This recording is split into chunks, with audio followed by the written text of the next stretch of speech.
Thought I'd make this video because it might be helpful to others. I've got a 2003 Honda Transalp and it stopped dead yesterday. Just coughed, spluttered, and that was it. It sounded like fuel starvation.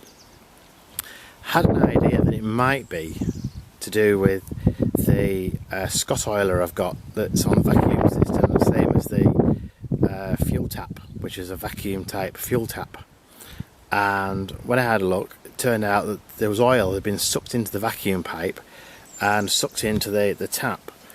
Now, if we can see,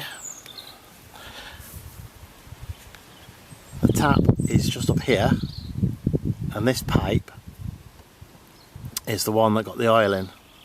So I disconnected it here, where it goes into the manifold. This is the Scott oiler pipe, little junction there. And that's the vacuum fit for that's the vacuum for the fuel tap, and that's got oil in. So I sucked that out, got a gob full of oil, which wasn't very good, but it starts lovely now. So I guess the moral of the story is watch your Scott oiler.